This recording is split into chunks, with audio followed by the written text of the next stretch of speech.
بسم اللہ الرحمن الرحیم۔ السلام علیکم۔ شاہد یوسف کی جو تفسیر ہم نے بیان کی ہے کہ وہ ایک چھوٹا بچہ تھا جس کو اللہ تعالیٰ نے بطور معجزہ گویائی عطا فرما دی۔ یہ ایک حدیث میں رسول کریم صلی اللہ علیہ وسلم سے ثابت ہے، جس کو امام احمد رحمۃ اللہ نے اپنے مسند میں اور ابن حبان نے اپنی کتاب صحیح میں اور حاکم نے مستدرک میں نقل کر کے حدیث صحیح قرار دیا ہے۔ اس حدیث میں ارشاد ہے کہ اللہ تعالیٰ نے 4 بچوں کو گہوارے میں گویائی عطا فرمائی۔ یہ چاروں وہی ہیں جو ابھی ذکر کیے گئے ہیں۔ مظاہری اور بعض روایت میں شاہد کی دوسری تفسیرین بھی نقل کی گئی ہے، مگر ابن جریر، ابن کثیر وغیرہ ائمہ تفسیر نے پہلی ہی تفسیر کو راجح قرار دیا ہے۔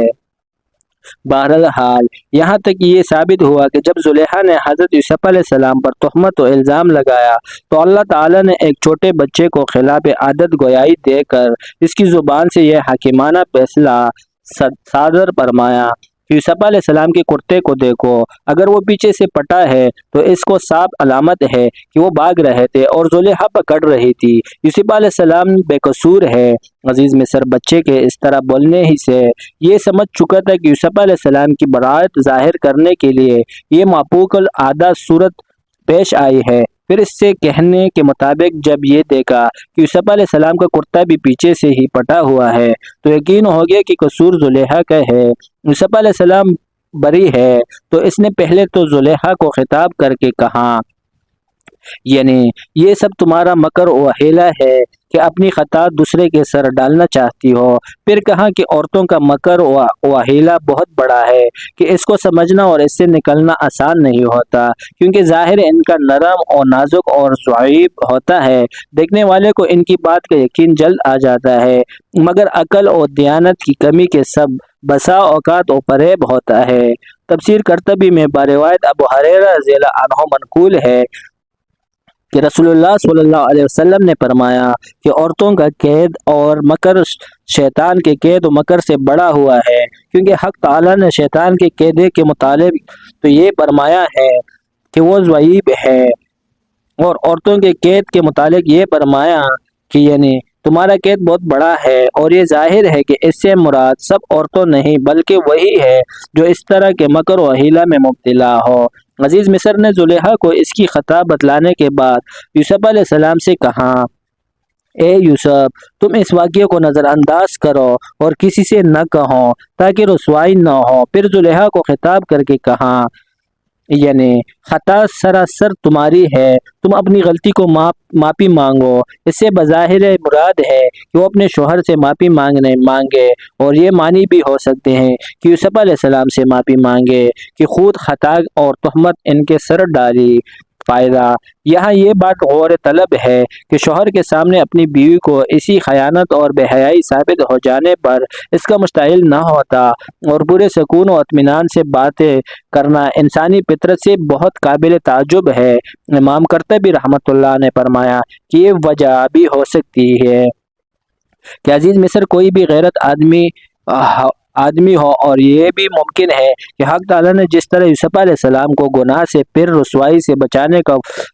فوق العادت انتظام فرمایا، اس انتظام کے یہ جزو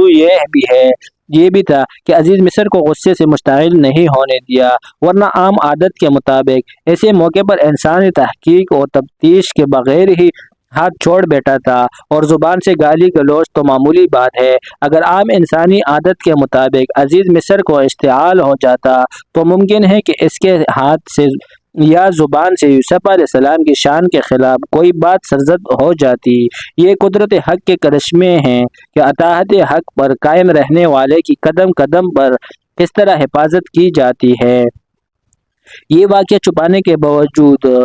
درباری لوگوں کے عورتوں میں پھیل گیا، اور عورتوں نے عزیز کی بیوی کو لعن طعن کرنا شروع کیا۔ بعض مفسرین نے فرمایا کہ یہ 5 عورتیں عزیز مصر کے قریبی افسروں کی بیویاں تھیں۔ یہ عورتیں آپس میں کہنے لگی کہ دیکھو کیسی حیرت اور افسوس کی بات ہے کہ عزیز مصر کی بیوی اتنے بڑے مرتبے پر ہوتے ہوئے اپنے نوجوان غلام پر فریفتہ ہو کر اس سے مطلب برآری چاہتی ہے۔ ہم تو اس کو بڑی گمراہی پر سمجھتے ہیں۔ یوسف علیہ السلام کو زلیخا کا غلام یا تو اس وجہ سے کہا گیا کہ شوہر کی چیز کو بھی عادتاً بیوی کی چیز کہا جاتا ہے، یا اس لیے کہ زلیخا نے یوسف علیہ السلام کو اپنے شوہر سے بطور ہبہ اور تحفہ لے لیا تھا۔ جب زلیخا نے ان عورتوں کے مکر کا حال سنا تو ان کو ایک کھانے کی دعوت پر بلا بھیجا اور ان کے لیے مسن تکیوں سے مجلس آراستہ کی، اور جب یہ عورتیں آ گئی اور ان کے سامنے مختلف قسم کے کھانے اور پھل حاضر کیے، جن میں بعض چیزیں چاقو سے تراش کر کھانے کی تھی، اس لیے ہر ایک کو ایک ایک تیز چاقو بھی دے دیا، جس کا ظاہری مقصد تو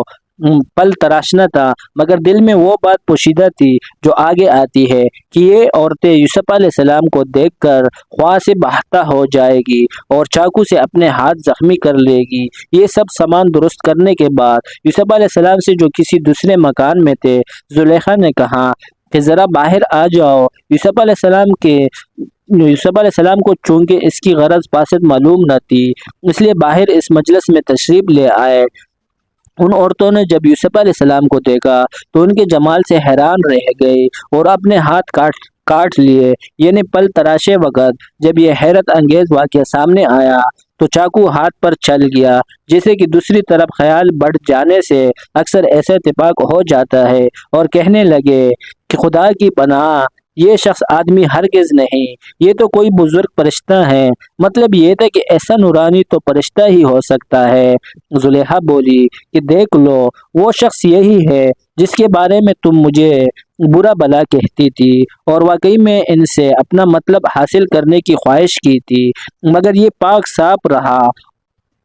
اور آئندہ یہ میرا کہنا نہ مانے گا تو بے شک جیل خانے بھیجا جائے گا اور بے عزت بھی ہوگا۔ اس عورت نے جب یہ دیکھا کہ میرا راز ان عورتوں پر پاش تو ہو ہی چکا ہے، اس لیے ان کے سامنے یوسف علیہ السلام کو ڈرانے دھمکانے لگی۔ بعض مفسرین نے بیان کیا ہے کہ اس وقت یہ سب عورتیں بھی یوسف علیہ السلام کو کہنے لگی کہ یہ عورت تمہاری محسن ہے، اس کی مخالفت نہیں کرنا چاہیے۔ جزاک اللہ۔